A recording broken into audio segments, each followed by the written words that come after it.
ইসলাম প্রাণপ্রিয় কলিজার টুকরো ভাই, এই ভাইটাকে পোশাক খুলে নিয়ে বিবস্ত্র করে প্যান্ট শার্ট পরে দিয়ে হাতে বিড়ি সিগারেট ধরে দিয়ে নারী সামনে দিয়ে ছবি তোলানো হয়েছে। জোরে বলেন কথা ঠিক কিনা? শাইখুল হাদিস ইবনে শাইখুল হাদিস আল্লামা মামুনুল হককে মিথ্যা মামলা দিয়ে, নিজের স্ত্রীকে দিয়ে মামলা দিয়ে সিংহটাকে চিরতরে দুনিয়া থেকে বিদায় করার ষড়যন্ত্র করা হয়েছে। আমার ভাইরাই কোরআনের আলো শুধুমাত্র ঘরে জ্বালাতে গিয়ে এদেশের কোরআনের পাখি আমরা সকলেই যাকে শ্রদ্ধার নজরে তাকাই, আজকেও অনেক মানুষ তার ঘর বিরোধী হওয়ার পরও তার কোরআনে কারীমের আলোচনাগুলি শোনে। কথা বলেন না এখন ঠিক কিনা? ওয়ার্ল্ড বিশ্বে যাকে চেনেন তিনি অন্য কেউ নয়, এদেশের কোরআনের পাখি মরহুম আল্লামা দেলোয়ার হোসেন সাঈদী রাহিমাহুল্লাহকে 13টি বৎসর কারাগার বরণ করার পর আমার ভাইরা চিকিৎসার নাম করে সুপরিকল্পিতভাবে যখন পুলিশ ভ্যান থেকে তাকে নামানো হলো, প্রিজন ভ্যান থেকে, স্পষ্ট আকারে তিনি জাতির উদ্দেশ্যে জান্নাতি মুস্কি হাসি দিলেন।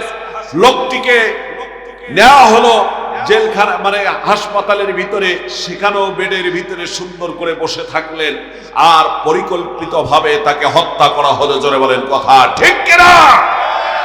আমরা বলবো এই কোরআনের আলো 53 বছর ঘরে জ্বালাচ্ছেন, ঘরে তো জ্বালাবেন এটা তো ঠিকই, কিন্তু আমার ভাইরা পাওয়ার যে জায়গায় যেখান থেকে পাওয়ার সেখানে যদি না জ্বালান তাহলে শুধু ঘরে জ্বাললেই হবে না।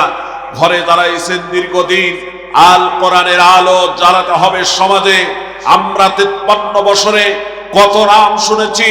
এদেশের নাম বলতে গিয়ে কেউ বলল সবুজ বাংলা, সোনার বাংলা, ডিজিটাল বাংলা, স্মার্ট বাংলা। এদেশের আমার ভাইরা কেউ বলল জীবন বাংলাদেশ, আমার মরণ বাংলাদেশ, প্রথম বাংলাদেশ, আমার শেষ বাংলাদেশ। কথা বলেন ঠিক কিনা? কিন্তু শান্তি নামের হরিণ এদেশে কেউ দিতে পারল না। 53 বছরের ভিতরে আমরা দেখেছি 2 বছরের কন্যা সন্তান থেকে শুরু করে নিয়ে 80 বছরের বৃদ্ধা পর্যন্ত দেশে ধর্ষিত হয়েছে। কথা বলেন ঠিক কিনা? আমার ভাইরা খুন, গুম, রাহাজানি, হত্যায়, ছিনতাই, ব্যভিচার কমতেছে না। আমার ভাইরা এই সব নোংরা কাজ থেকে যদি দেশ ও জাতিকে বাঁচাতে হয় তাহলে অবশ্যই কোরআনের আলো শুধু ঘরে নয়, আসল জায়গায় জ্বালাতে হবে। কোরআনের আলো সংসদে জ্বালাতে হবে। আল্লাহর কসম করে বলি, যদি কোরআন দিয়ে রাষ্ট্র সমাজ কায়েম হয়ে যায়, আমার ভাইরা মানুষ টেকনাফ থেকে তুতুলিয়া, রূপসা থেকে পাতুরিয়া, সুন্দরবন থেকে বান্দরবান নির্বিঘ্নে ঘুরবে, কোথাও খুন হবে না, নারীরা চলবে, কোথাও ধর্ষিত হবে না। ধর্ষণ তো দূরের কথা, নারীদের দিকে ইফটিজিং করার লক্ষ্যে চোখ তুলে তাকানোর কোন ব্যক্তি খুঁজে পাওয়া যাবে না। কথা বলেন ঠিক কিনা?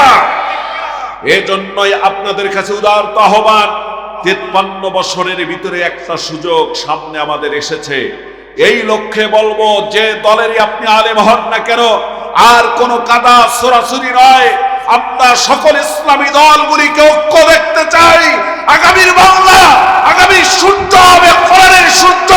কারা কারা রাজি আছেন? আল্লাহু আকবার বলে হাত দেখা। কষ্ট হচ্ছে ভাই?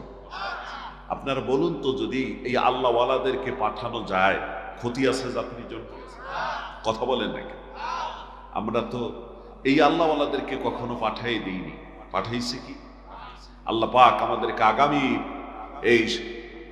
আগামীর সংসদকে কোরআন দিয়ে সাজানোর তৌফিক দান করে দিন। বলুন না আমিন। আর জোরে বলেন আল্লাহুম্মা আমিন।